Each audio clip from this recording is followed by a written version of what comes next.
Yesterday on Look What Just Found, I did a special episode where I kind of showed the difficulty or the process of someone who's new researching a penny error. And it was pretty interesting. And even if so, that wasn't a numbered episode. This is episode 224. That was a special episode. So it appears as if people like when I do some of the research during the episode. So I will do my best to keep that up. Obviously, there has to be a penny worth researching for me to do the research on.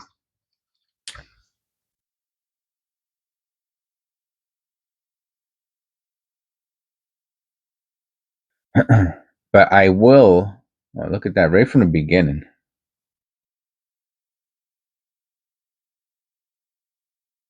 That's a really, really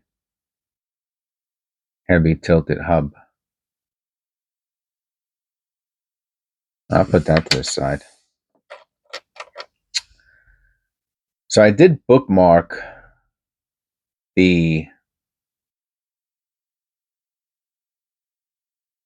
there's any doubling on the obverse. The 2015 is a key variety.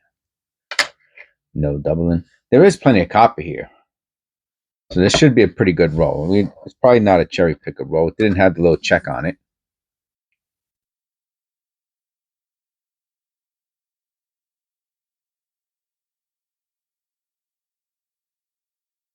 I have to work on my posture a little bit. And no, that's not me farting. When I move around on my desk, my chair just happens to be noisy. That's all. Oh, an 80D. I haven't seen an 80D in a while.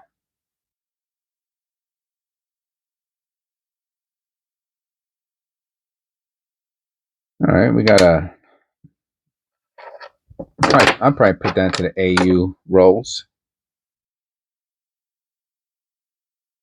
And a 70D.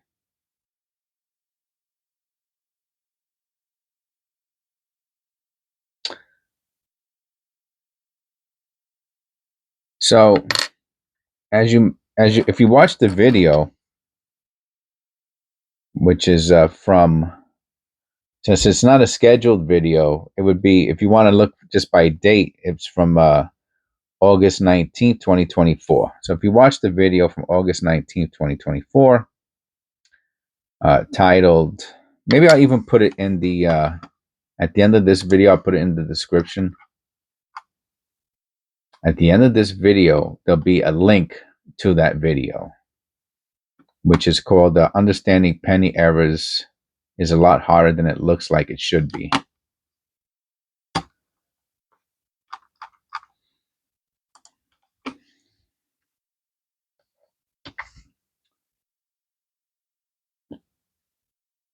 And the website, which is really good.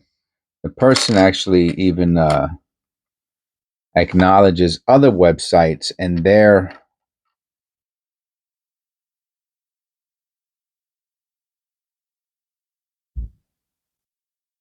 identification of the same error. So it's pretty interesting. So I learned something. Well, I learned a lot of things during that video. Not everything I talked about during. Oh, this is a nice copper. Another AU. Not all the things I learned that I talk about, because the video would have been very long. Oh, a lot of 1980s.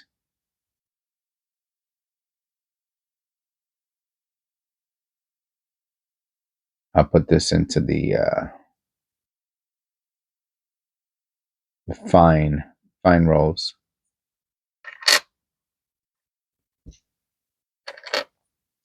And one of those things is that I didn't know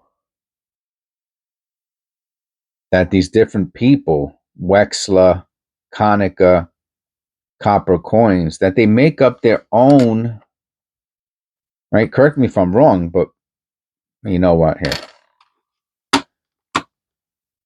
let me just go to. I'll show you what I'm talking about. Okay. Okay, so right here, this is where I have it saved. What's this? The 50? Oh, the 55S. Yeah, I have a whole roll of these. And you can see they show the prices. So this is what is he at? Coppercoins.com, right?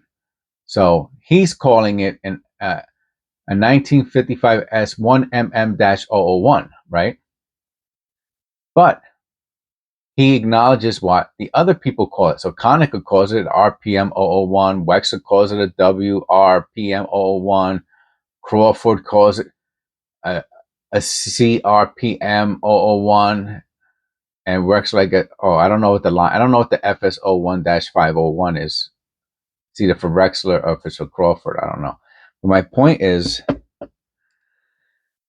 it's all the same era, but they're calling it different names that's specific to them. That's how I understand that. So you want to talk about making stuff more confusing. You're talking about 4 different people and they all making up their own identification for it. And then when you go look for it up online,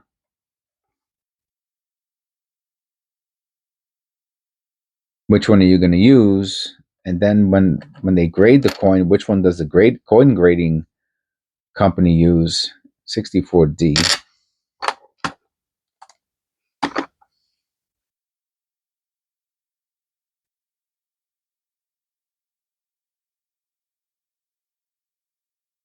But I do like how copper coins, you can click on the date, like this one. Look at the U. Let me look at that underneath the loop.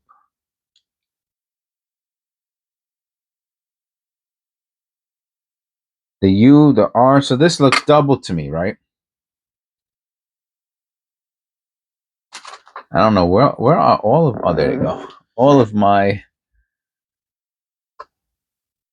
I like to use the just to any surface dirt, use a little cloth. You can see there's a little surface dirt there. I don't think that'll affect the value or anything like that. Now let's see if you can see the U and the R that I was talking about. Yeah, you can see it. How about the other letters?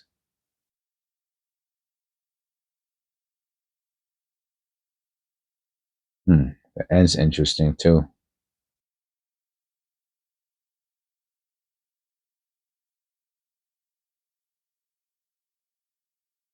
All right, so it's really the U and the R. Maybe some. Yeah. So we're gonna put this.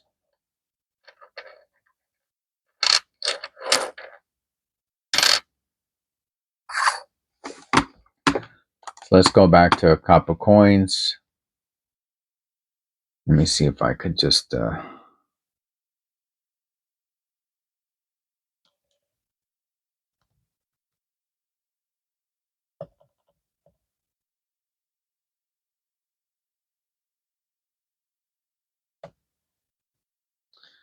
All right.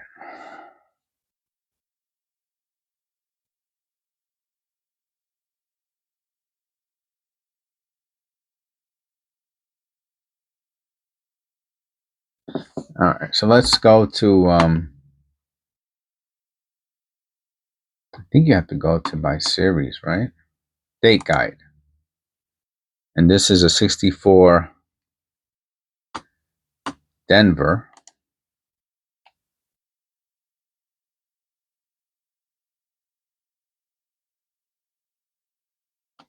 And we're looking for the D. See, these two here are the P's. D1DO. All right, 64D1DO. Let's click on that. And we're looking for it in the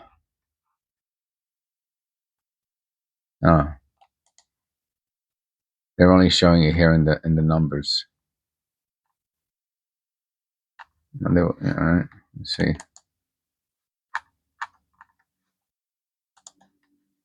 How about this 64?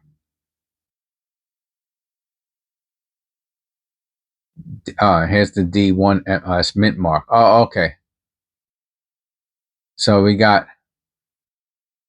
1DO. Is that the date? And date obverse, date revert? No, can't be. But the MM to me would be mint mark. So that's kind of weird how they're showing right on the DO.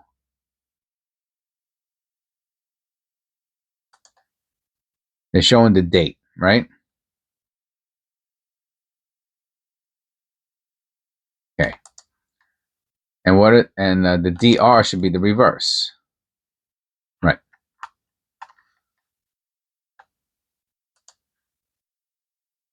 And the MM is the mint mark.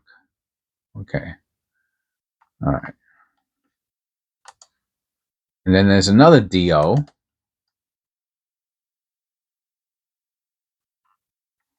Okay, which is Liberty so far. Here we go. All right.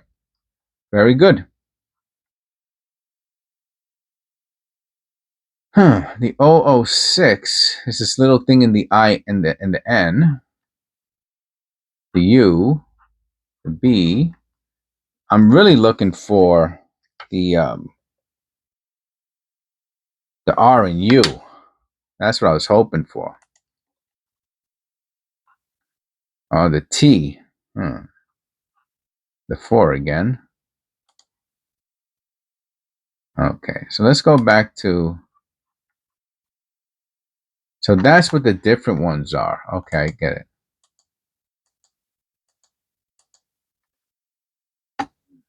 D. That's the reverse. Mint mark. All right, so we're going to stay on the D. Oh, what's this one? Then there's another one that just says 64D. What's that? Oh, no ULR found.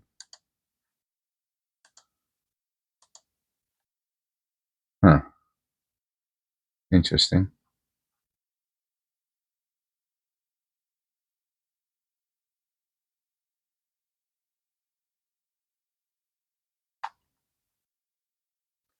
All right, so let's go back to the DO.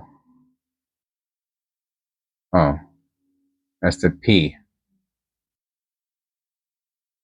So there's only one DO.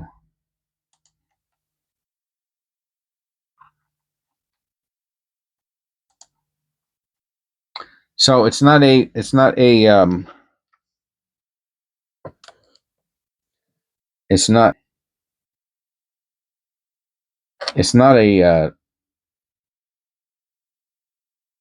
categorized doubling.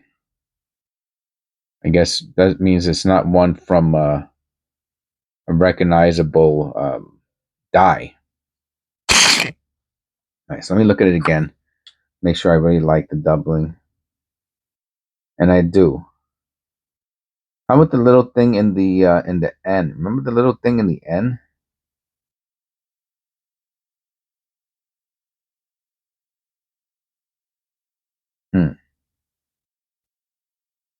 I guess I would need the microscope. But I like the R and I like the U. So I'm gonna call this a DDO, definitely with the R and the U and possibly some other letters. But nothing on the website that I saw.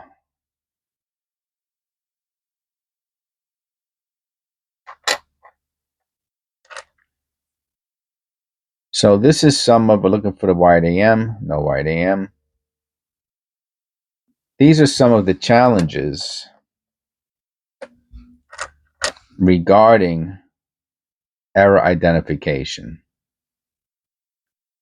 Right, so that's what you saw me do there. You're talking about some people are going to pick it up right away.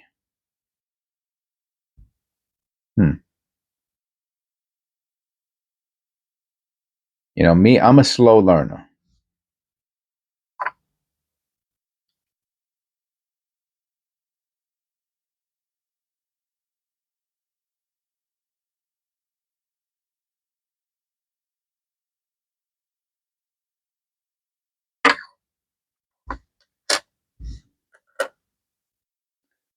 But once it's committed to memory, I'm pretty good at it. There's another one that might be white AM. Nope.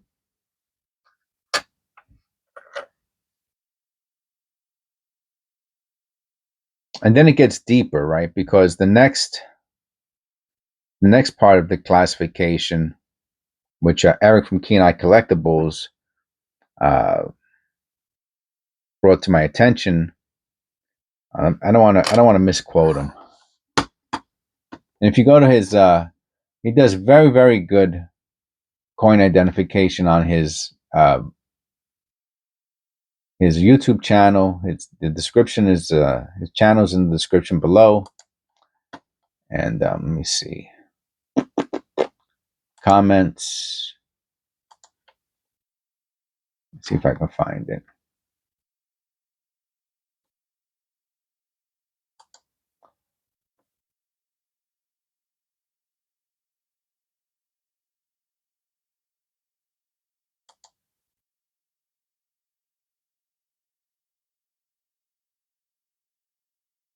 Okay, so and they also recommend they said Chuck, I guess Chuck is, I'm not sure if Chuck is the guy from, you guys didn't say it, but I guess Chuck is the guy from Copper Coins. I know he does some live stuff. So so on that, in the Copper Coins, if you guys ask Chuck if it's okay, I'll put his website on in the description below. That way people can find them easier.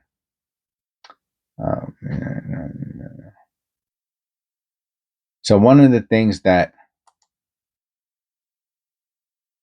mid-die state, MDS means mid-die state. Die markers are very important, for example. A die scratch through the date sometimes means a mid-die state.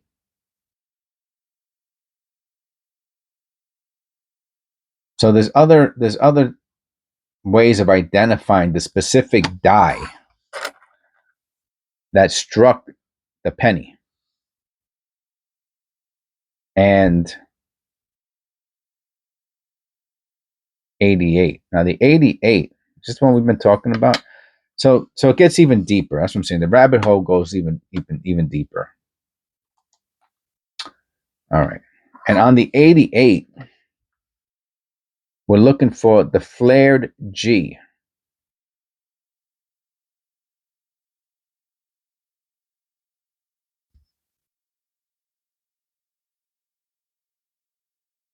And my understanding is it's pretty easy to identify the flared G because I did it in the previous video. There'll be a little line going across, right? See, on the G, it just goes straight up, almost like a C, right? But it's straighter on the bottom. The flare would be the part going left and right, like like G's is supposed to have. This one doesn't have that.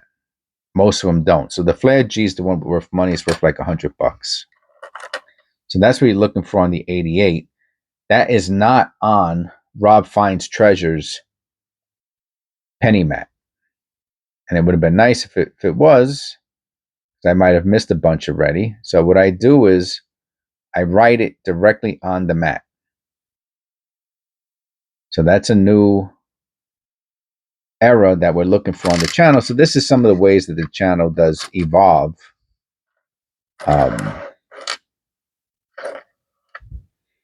Is when new errors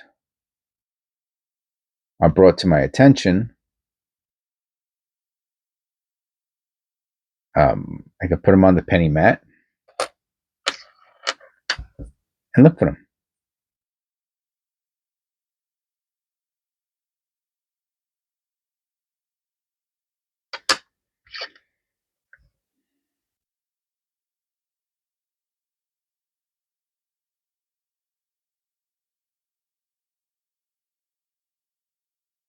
What year is that?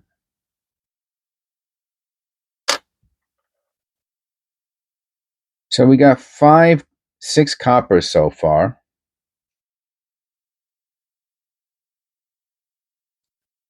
Guess that's okay.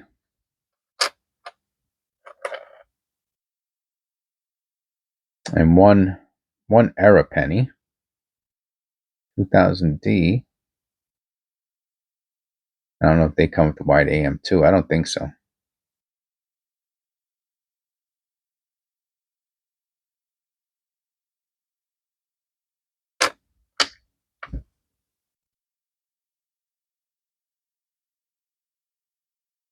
But this is the way I am going to incorporate new things into the show.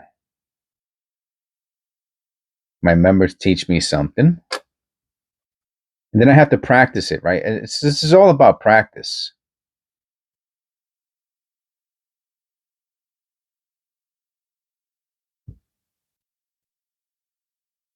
No wide AM. Oh, okay. So we definitely know this is not a search through. Oh, wow. 56. Not the D. Wow. Wheat cent. One in every 10 or 20 rows, I find a wheat cent.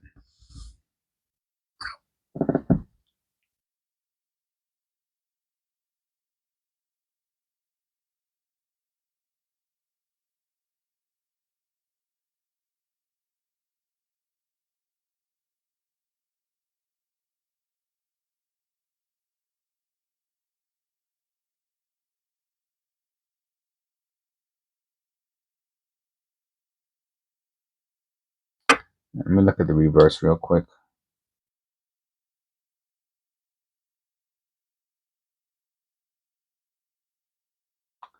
The letters are close to the rim.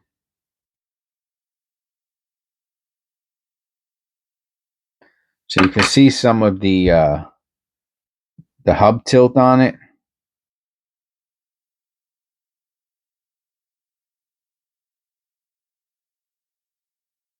Yeah.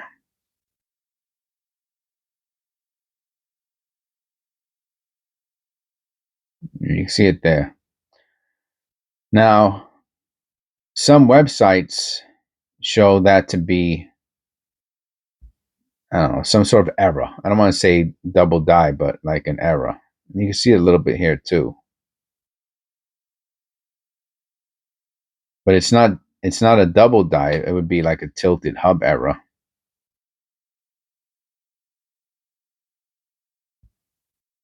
Still a very nice find, 1956. Thank you. I'll take that. That's rare.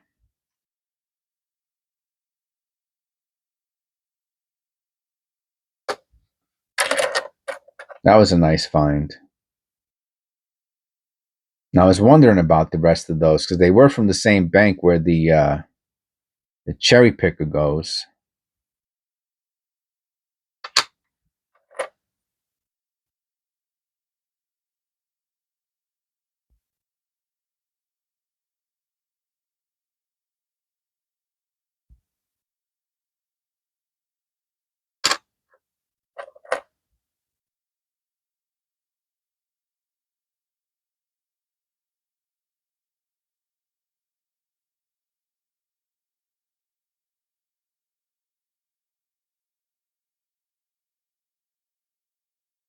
I and N are interesting in the 79.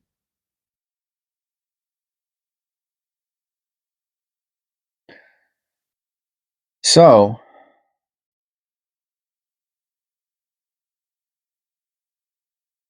to me, right? So I guess if you look at these and you see something, right? First of all, let me look at it under the loop to make sure that's the only thing I see.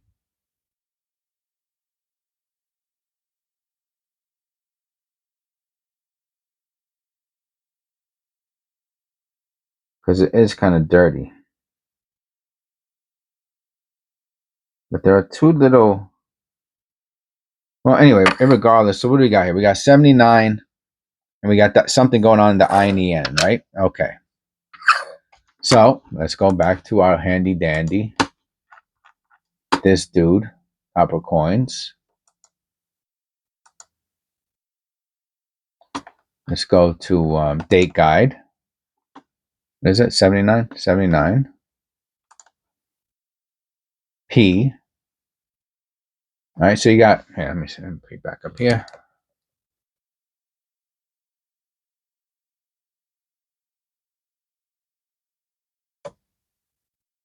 All right. 79P1DO. Is there only 171P1DO? 79P1DO? Okay, so here there's only 179P1DO. Let's hit it.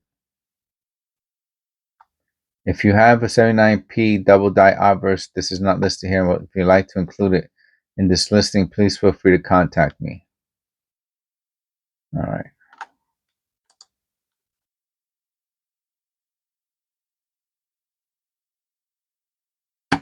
All right. So he doesn't have it there.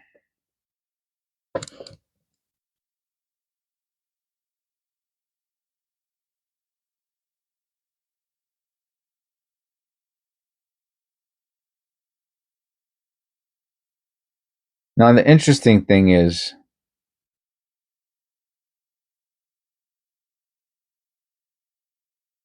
there are two little trail marks from the bottom of the N and the bottom of the I. You can see it there, right?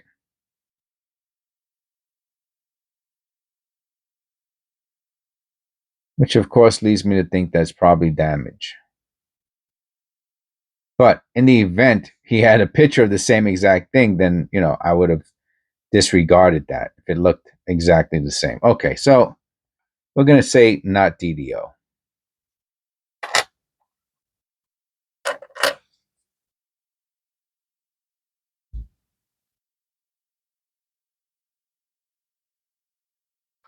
First year shield.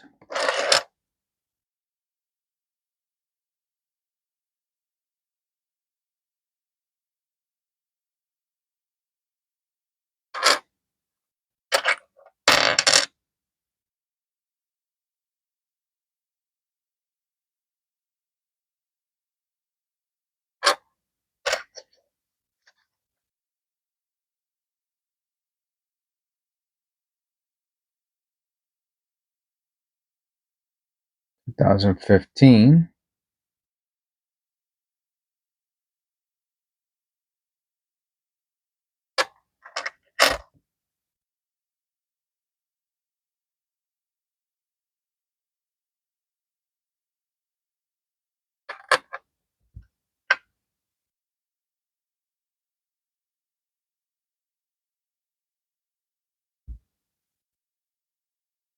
So that's where we're at on the channel, right? Moved one of them looks like an old penny. I moved it over to the side for the end. And I think that's pretty cool. We have something that we added to our repertoire.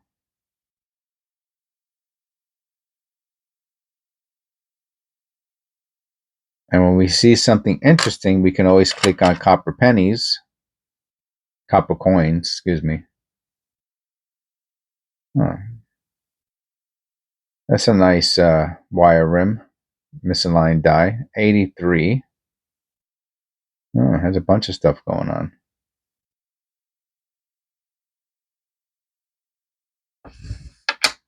Put that to the side.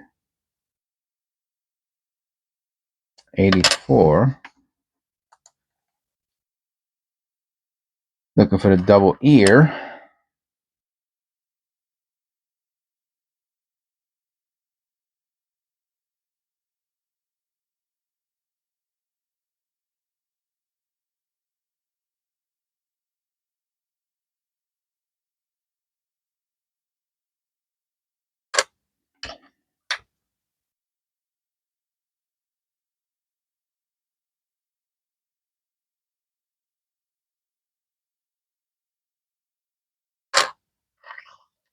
And if you stood here for the whole half an hour, let me say thank you. I appreciate it. You don't have to be a financial supporter of the channel to, support the channel. Obviously, the longer, that's where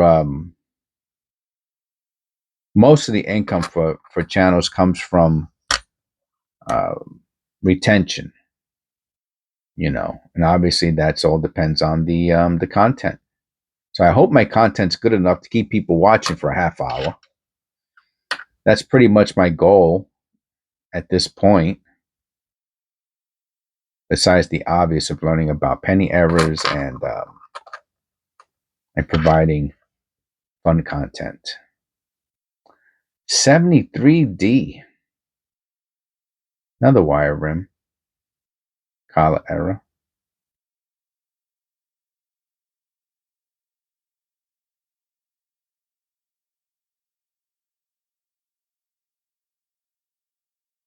So again, thank you to all of you who stood here for this whole time. I appreciate it. God bless, and I'll see you on the next one. I wasn't gonna do it this time, but I hit the button. I meant to hit stop, and I hit the reverse button. So, all right. Hi, everybody. All right. I hope you have a blessed day, and I'll see you in episode.